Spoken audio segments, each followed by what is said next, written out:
Kumusta? Ako si Light mula sa Baguio. Kung hindi mo maintindihan ang mga susunod na sasabihin ko, i-click mo lang ang closed caption na nasa baba ng video natin para sa ganon makita mo ang mga subtitles. Maglalagay tayo ng Ingles na subtitle para sa ganon maintindihan naman ng mga bago pa lang na matututo ng Tagalog. Ngayong araw, pag-uusapan naman natin ang crush o ang pagkagusto sa isang tao. Alam niyo ba na kapag nagugustuhan natin ang isang tao, may mga bagay tayong ginagawa na siguro pagkatapos ng sabihin na nating ilang buwan o pwede din namang ilang araw, pagsisisihan din natin? Mga bagay na parang pakiramdam natin, dapat hindi ko yun ginawa. Dapat hindi ko sinabi yun o dapat hindi ko na lang sinabi na gusto ko siya. At syempre marami pang iba. Magchichika din ako tungkol sa mga naging crush ko at meron nga ba akong ginawang kahiya-hiya o katawa-tawa dahil lang sa taong crush ko o nagustuhan ko. Ang crush ay normal lang naman na nararamdaman at nangyayari sa mga tao. Nagkakaroon talaga tayo ng pagkagusto sa isang tao. Hindi na yun bago, di ba? Sa iba nga, ang sinasabi nila ay inspirasyon daw ang pagkakaroon ng crush o ng nagugustuhan. Ngayon nga, kapag nakikita ko yung mga bata, may crush na o may nagugustuhan na yung mga nasa kinder pa lang. Mga bata pa lang yan, wala pang alam gawin sa buhay. Bago pa lang sila sa pag-aaral, meron na agad silang crush. Naririnig ko yan sa mga bata na nakikita ko sa daan. Tapos sasabihin nila, oh, crush ko si ganito. Gusto ko si ganyan. Ako ang naunang nagka-crush o nagkagusto sa kanya. Dapat sa akin lang, ako lang yung pwedeng magkaroon ng crush sa kanya. At marami pang iba, mga nakakatawa kapag naririnig natin lalo na sa mga bata. Ang natatandaan ko naman, sa amin noon, hindi ka pwedeng magkaroon ng crush. Bawal. Kasi ang sasabihin nila, lalo na kapag mga magulang, hmm, yang crush-crush ang alam mo, hindi ka naman marunong magsaing, hindi ka naman marunong maghugas ng plato, hindi ka naman marunong maglaba, at marami pang iba yan. Sa mga guro naman, sa paaralan, kasi may mga naaalala akong mga ganitong sinabi ng guro namin sa elementarya noon. Ang sabi ng guro namin noon, ang baba ng grado mo, ang baba pa ng score mo, tapos uunahin mo yung crush? May crush ka pa talaga? Ganun, para siyang, hindi naman siya sobrang pagpapahiya, pero nakakatawa siya. At sa panahon namin noon, wow, akala mo sobrang tanda ko na. Pero totoo, nung panahon namin, nung nag-aaral kami sa elementarya, hindi yun pagpapahiya. Hindi namin siya nakikita na gano'n. Sa tingin namin nakakatawa nga siya, eh. Parang gaya nga ng sabi ko sa nauna na inspirasyon para siyempre pagbutihin mo para naman hindi nila sabihin na ang baba ng grado, inuna pa yung pagka-crush. 'Yan. Ako naman, nagkaroon ako ng crush nung nasa ikalimang baitang na ako.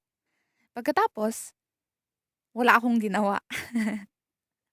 Kasi yun yung pinakaunang crush ko, pinakaunang nagustuhan ko na tao, na lalaki.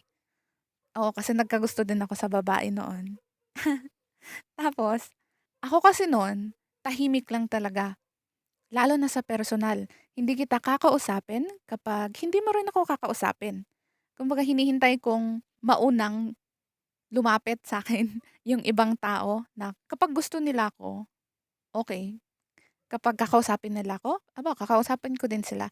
Pero kapag hindi, hindi talaga ako mahilig makisalamuha sa ibang tao. Gano'n na talaga ako mula pa nung pagkabata. Kaya nung nagka-crush nga ako, nagkagusto ako sa isang lalaki, wala lang din akong ginawa. Pinabayaan ko lang parang, oo, gusto ko siya. Tapos wala na, gano'n lang. Nung sumunod naman, nagkagusto ako nung mga nasa ikawalo o ika-siyam na baitang na ako. Yung nagustuhan ko naman, kaibigan siya ng kapatid ko. Ayan, nagustuhan ko siya kasi sobrang galing niyang tumugtog ng gitara. Eh, ako gustong-gusto ko ng, ah, pagkanta, gustong-gusto ko ng musika. Siyempre nagustuhan ko siya kasi ang galing-galing niya talaga, ayan. Siyempre okey lang na sabihin ko 'to ngayon, kasi hindi naman siya nanonood, hindi naman nila alam 'tong channel natin. Kaya okey lang sa'kin na sabihin 'yan, ayun. Pero nga ang tingin niya kasi sa'kin nun parang kapatid din, kasi magkalapit lang talaga yung edad namin. Mas matanda lang siya ng 1 taon yata. Pagkatapos, siyempre wala pa din akong ginawa, kasi kaibigan yun, eh, kaibigan ng kapatid ko. Pero ito na nga, dun sa sumunod, nagustuhan ko siya, pero gusto niya din yung kaibigan ko. Eh, siyempre ako, kaibigan ko yun. Ang ginawa ko, tinulungan ko pa yung lalaki na mas mapalapit dun sa kaibigan ko. Ako pa yung nagbigay ng mga tips kung ano yung gusto nung kaibigan ko, ano yung nagpapasaya sa kanya, ano yung mga hilig niya at iba pa. At siyempre, ang bait-bait ko nun. Sinabi ko yung mga totoo lang yung sinabi ko para akong maging tulay para sa kanilang dalawa.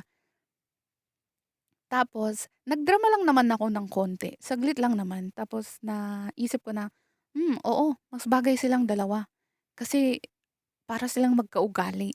Tapos parang, pareho sila ng lifestyle, kumbaga. Pareho silang ganito yung hilig. Pagkatapos nun, sabi ko nung tinulungan ko ta's nagdrama ng konti, sabi ko, hindi ko na siya gusto, hindi ko na siya crush, magmo-move on na ako. At yun nga, naka-move on naman agad ako. Kasi hindi naman ako kasi hindi patay na patay kapag nagkagusto. Parang, oo, gusto ko siya, tapos wala na. Ako kasi mabilis lang akong mag-move on kapag diyan sa mga crush-crush na 'yan, sa nagugustuhan. Kasi hindi ko nagugustuhan yung buong pagkatao niya, yung isang katangian lang. Do'n lang ako nagkakaroon ng crush. At siyempre mabilis lang mag-move on kapag gano'n.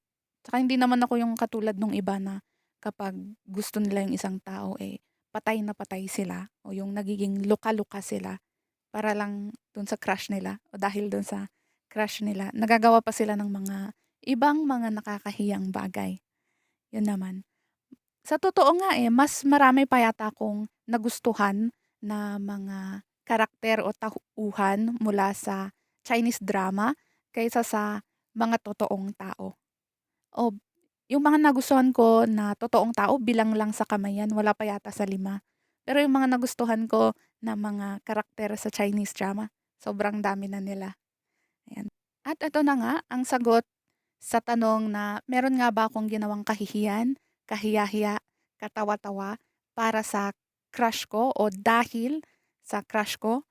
Sa tingin ko, wala naman, wala naman. Kasi sabi ko nga kanina dun sa umpisa, tahimik lang ako na tao noon, hanggang ngayon naman, tahimik lang ako at hindi ako nakikipag-usap kapag hindi ako kakausapin o kapag hindi naman kailangan. Kaya parang limitado yung mga naging interaction ko sa mga nagustuhan ko o na mga naging crush ko nun. Kaya kapag makikita o mapapansin nila, kunwari lumapit sa akin yung crush ko, yung mukha ko normal lang, parang walang kaganapan, walang nangyayari, normal lang. Pero sa loob ko, kinikilig na talaga ako nun. Pero yun nga, walang reaksyon, hindi ko sasabihin na, crush kasi kita, hindi gano'n. Kaya masasabi ko na wala akong ginawang kahiya o katawa-tawa na para sa crush ko o dahil lang dun sa crush ko. Kaya parang ligtas, ligtas. Walang makukuwento tungkol dun. At, yun lang ang masasabi ko at mababahagi ko ngayong araw. Ikaw, meron ka bang mga ginawa na katawa-tawa o kahiya-hiya para lang sa crush mo o dahil lang dun sa crush mo? I-comment mo naman ito sa baba ng video natin.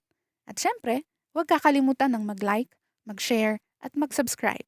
Hanggang dito na lang at paalam!